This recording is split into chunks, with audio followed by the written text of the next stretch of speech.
So, agents on YouTube, what do you do when the data that you're seeing doesn't align with the reality that you're seeing? What are you telling clients? What are you telling future clients? How are you having those conversations? We have just been talking about it on Facebook, and I think there's some opportunities for agents that could be being overlooked because of just fear of the market and what's happening. I just, by the way, as I was surfing news headlines in between, saw the New York Times saying that the housing market is headed for a deep freeze. And if you're an agent who reads beyond the headlines, you know that usually the first line of that article will say the complete opposite. So everyone is calling for the end of the world, and we need to be the voice of reason and help people get into and out of houses appropriately and get them where they ought to live without all of this crazy noise going on. So one of the things that we're seeing is that, we've got some lagging data. We might be looking at information from 2 weeks ago. It doesn't necessarily match up with what we're seeing in real life. What we're seeing in real life is far fewer showings. When we go to make showing appointments for buyers, it used to be that, you had to jump on there the second that hit the live MLS and try to find a 10-minute slot somewhere over the weekend. Now it's kind of like, I don't know, you want to see it tomorrow? You want to see it Sunday? Danielle, what were you saying about second showings? That could be a thing again. It's always kind of bothered me, right? And luckily, I didn't have the experience that a lot of people had with buyers backing out after putting offers in, as much as I think some other people did. But yeah, I think that a lot of we had it a lot. You had sellers, yeah. But I think it was because we were in such a cutthroat environment that we stopped. We didn't have time to do the second showings. I mean, inspection was second showings, basically. Right. And now there. And I'm not to say I didn't have deals fall apart at inspection, but most of the time it was not. It was something we would have seen. It was not something we should have seen or would have seen with a second showing. Quite honestly, it was more. Also, I think we don't have those things happen with our buyers because we respect our buyers' timeline and education level. We were fine with buyers losing 2 or 3 houses that would have done in order to make sure that by the time they put an offer in, they were really at the right house. Right. So, and I'm interested to see. Oh, sorry. Well, I just think there were a lot of agents who, in the frenzy, not on purpose, but it was true. If you don't put an offer in on this house right now, you will lose it. And if you don't put the most phenomenal offer in, you'll lose it. And that was all true, but not really realizing that their buyers weren't quite ready to go there. And then when they did, because they got caught up in it, then they'd back out. Right. So I'm interested, we've been talking about data and we've been saying that so far, at least in our markets, things seem to be getting to an okay spot, a reasonable spot, but nowhere near the fall off the cliff as the professional headlines would like to make it seem. But I do have to wonder how many of these sales are the remnants of all those people who didn't get in March and April and May, or might have been looking for even longer, finally coming up with a house, opposed to kind of new buyers. So hopefully, right. There aren't too many people, but as we mentioned, our numbers of showings are going down. Our number of people interested in open house. We had a fantastic open house last weekend. That did produce offers, but a lot more tire kickers. A couple of months ago, and so a lot of tire kickers. Like we don't have data to prove this, but this is this is one of those things that you get from your actual experience as an agent, that indicates to us that those people are beginning their journey. They're not ready to buy. They're not ready to pull the trigger.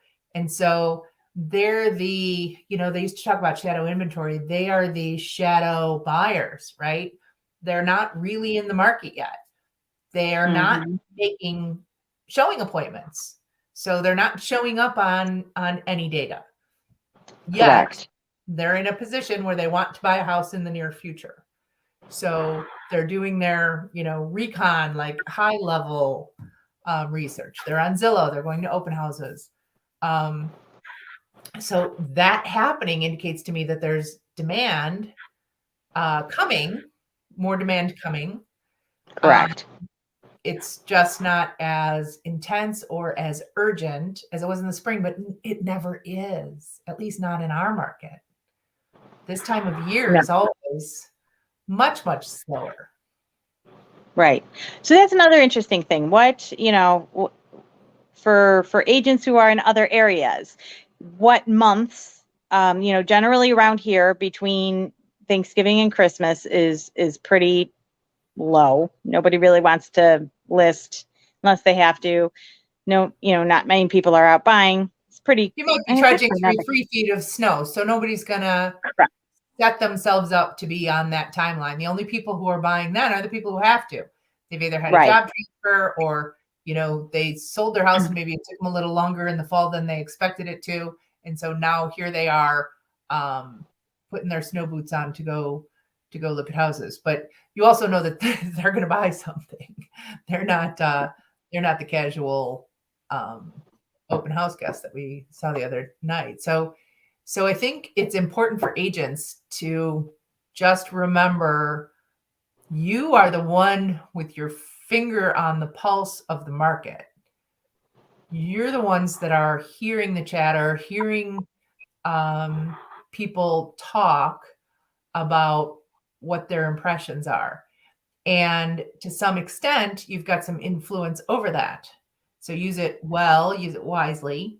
And be sure, if you're quoting data, that you're also interpreting that. That's kind of our job to say, this is what the statistics are. This is how I see that manifesting in real life in the market. Yep. So I think that's pretty much what we want to say, right? Yeah, we'll see. We're the data is still strong for us. It still is showing good stuff. Not trying to spin it at all either.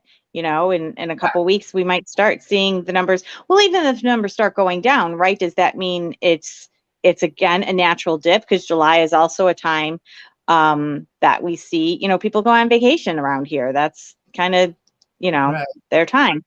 And then starting to get the kids ready for school. So even if we do, see that there was a dip, let's see, I don't think we as agents really need to be sounding the alarm until probably another 2 or 3 more months.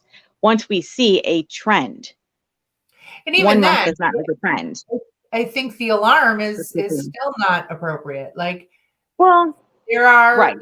People will need to move. They need our help. They need our counsel. They need our guidance. Just because, prices aren't ridiculously high doesn't mean that people don't need to sell their house. We just have to be the voice of reason and helping them understand where they are versus where, they thought they were or wanted to be. And the crazy thing is, I always see, someone was just saying the other day that they have colleagues or friends or somebody who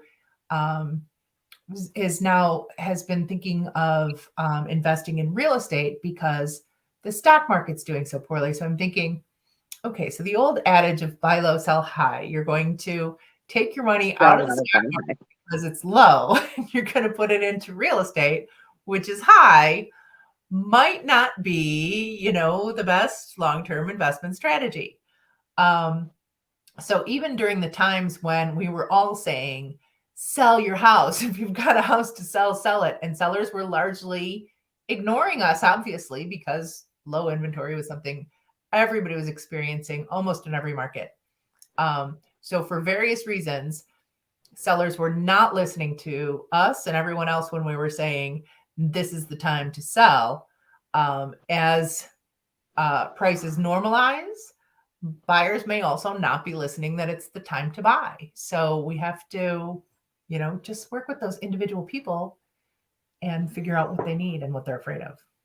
But that's okay. I mean, I was just going to say, and they're not wrong. Those buyers who did not want to do that or the potential sellers are not wrong either.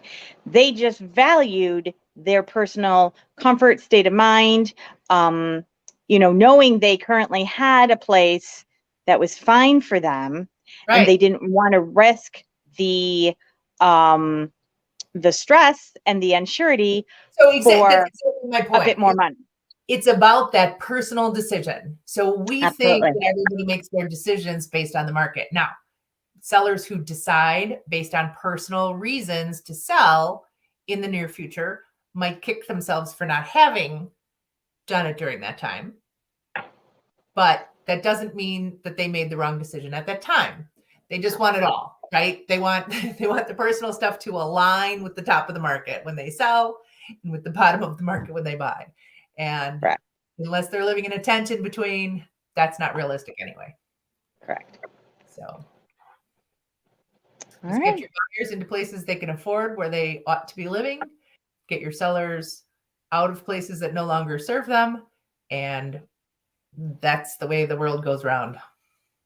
So what are your positives and possibly negatives you're seeing? Are you seeing less showings on your listings? Are you seeing long-term buyers finally finding something to call their new home? Or what are your experiences? Share them with us, comment, and follow us for, other conversations in the future. Absolutely. All right. Until next week. Bye-bye.